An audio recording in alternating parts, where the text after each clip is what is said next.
There's the Shinnerump and the first corral type fence around the spring.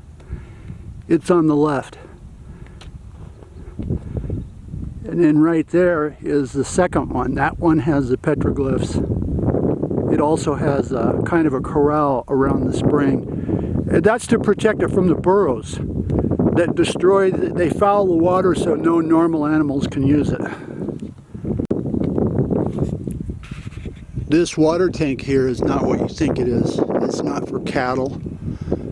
They place it there for the burrows because the burrows destroy the water and run entire ecosystems of normal animals out that can't use the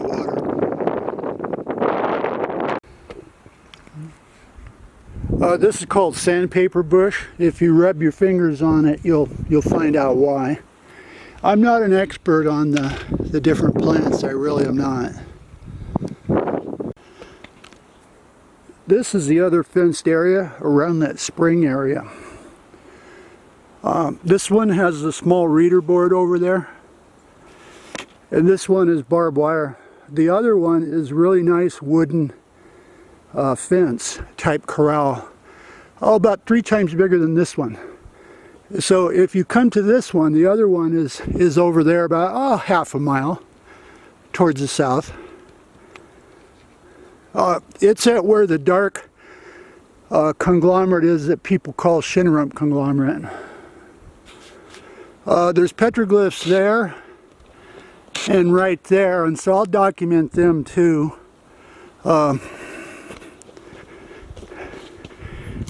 They did petroglyphs for different reasons. Not to tell stories all the time and religious stuff, but this one shows they had seen cowboys.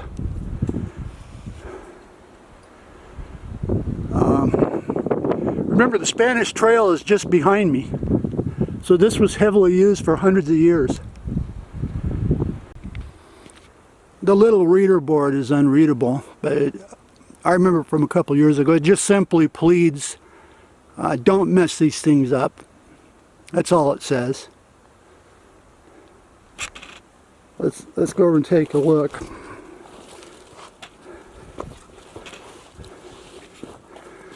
See, now some Boy Scouts, when they weren't having their butt grabbed, did their own petroglyphs in '92 and 1955.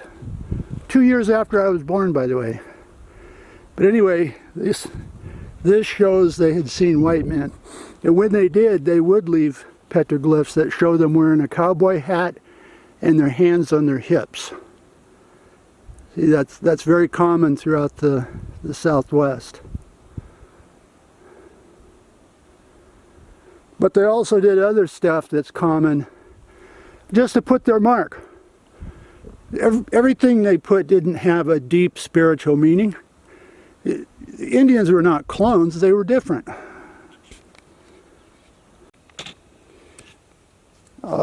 An interesting note on these is that the Boy Scouts and this person both used the pecking method by using a rock, the tip of a rock, and then hitting it with another rock, exactly as the Indians did.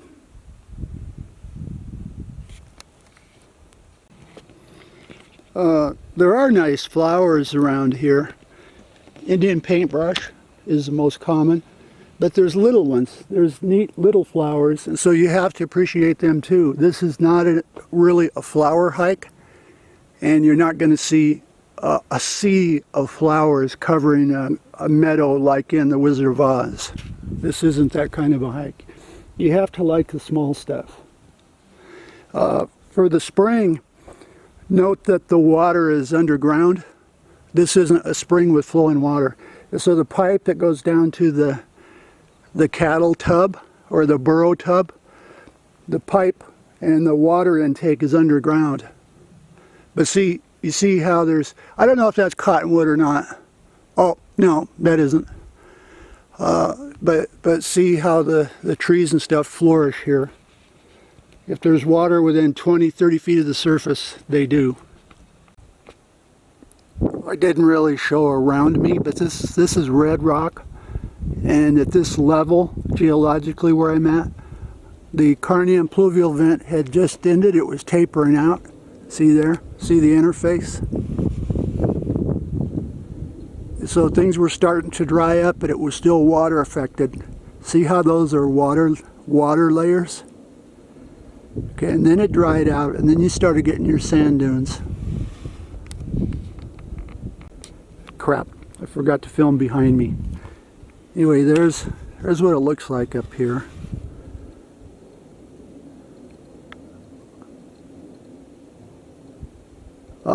The main part of Red Rock that people are familiar with is off to my left over there, a good 5 miles.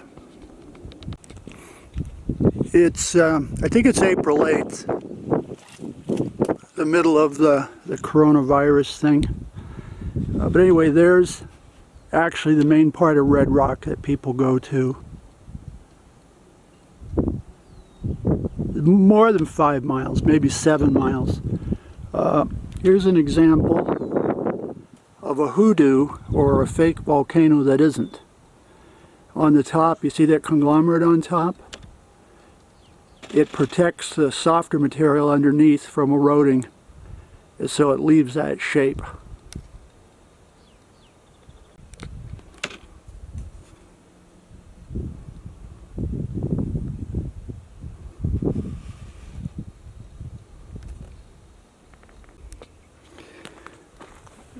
This is an interesting find. This is the spelling is M-E-T-A-T-T A-T-E, Matate or Matate. I'm not sure.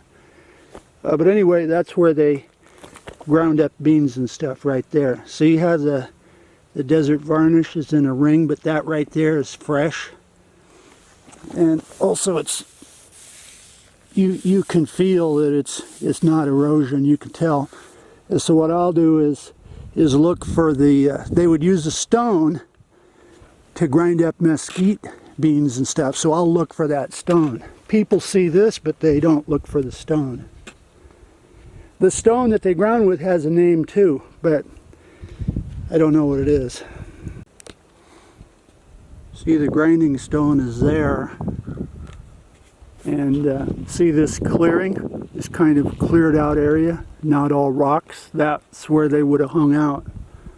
Because if they're sitting grinding beans, mesquite beans, then obviously they were hanging out here for pretty long periods. They were Anasazi or Anasazi. Here's some more petroglyphs, by the way.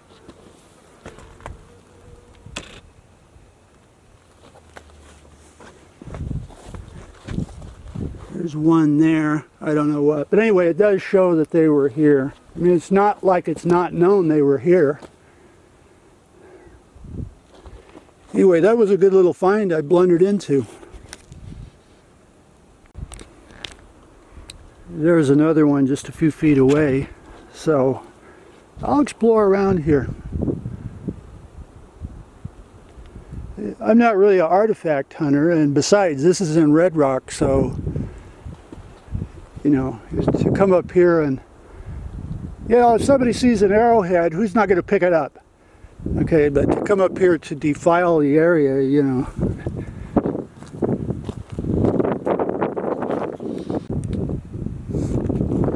See, there's another one about 30 feet over. But notice the perfect spot. One thing I like doing when I'm out hiking is that when you find a perfect spot, well, here's shelter, there's water over there, here's perfect places to sit, and that's where you eat your sandwich. What? You do, but they wouldn't? Of course they would. Oh, look at these. Yeah. But anyway, you see what I'm saying? If you go look at a perfect place like where you would stop on a hike, obviously that's where they were too. Anyway, look at these here. I mean, this is turning out to be a pretty cool hike.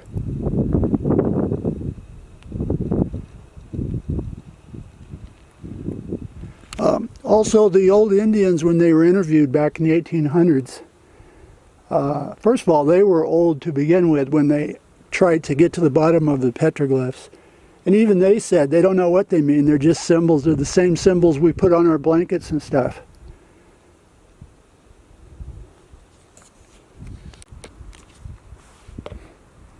Here's some more at the same spot. And these are old. You can tell, and the experts can tell how old they are. Like see this desert varnish, how dark that is? See how it was chipped onto a place where the rock has fallen away?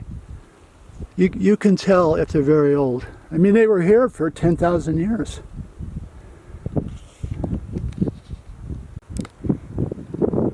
There's that spot for reference. But anyway, some good ones. Some good ones.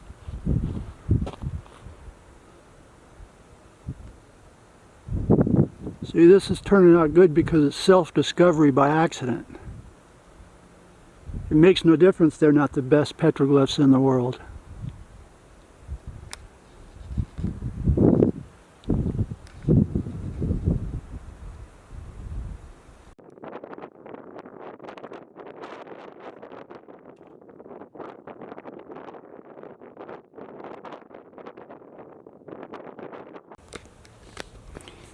Anyway, that's Shinnerum conglomerate, and it was laid down during the Carnian pluvial event, which is dated very accurately to 232 million years. Next to it is some darker stained stuff. I'll throw in a picture, but the darker stained stuff is likely dead oil, traces of oil. So some people call that Shinnerum, but it's not. This is all Shinnerum. It's all Carnian. Carnian, Chinley.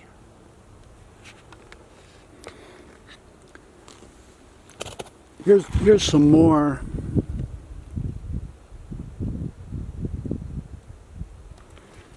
But this one is interesting. These type have a name where they incorporated a shape in the rock or something about it. You see how there's this zigzag thing chipped in real deep, and then this follows the ridge of the edge of the rock, and then this thing, whatever that is, I forget what the name of it is. When they, like, there will be a chip in the rock or a circle indentation, then they'll draw stuff and incorporate it into what they were doing when they were messing around.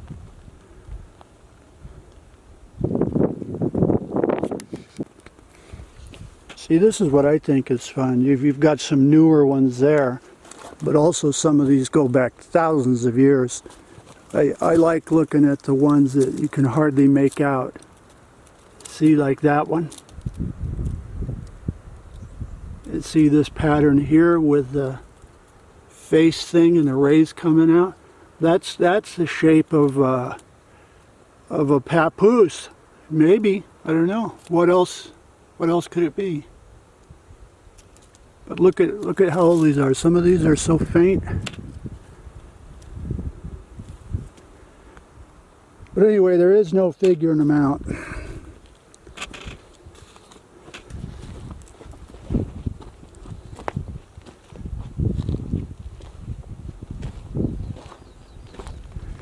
No way did I know these were up here. Now see, here's a perfect place and nothing. So, who knows what they were thinking?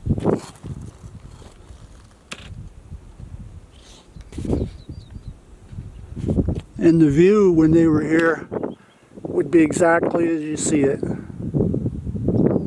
Maybe these ones that are like 10,000, it would have been wetter and cooler.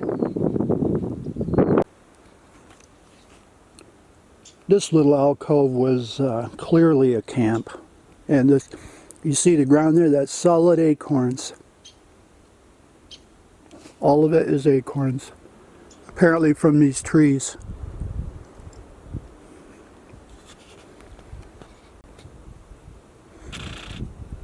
Anyway, this clearly was a tool for tapping and chipping.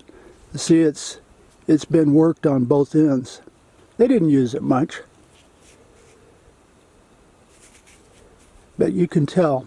You can tell. I don't know if that's focusing or not.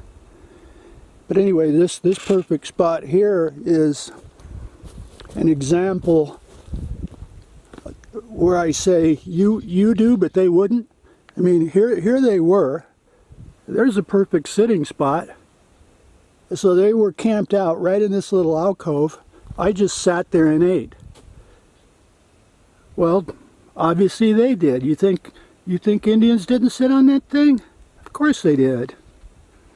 But anyway, that's what I think is cool, is little stuff like that.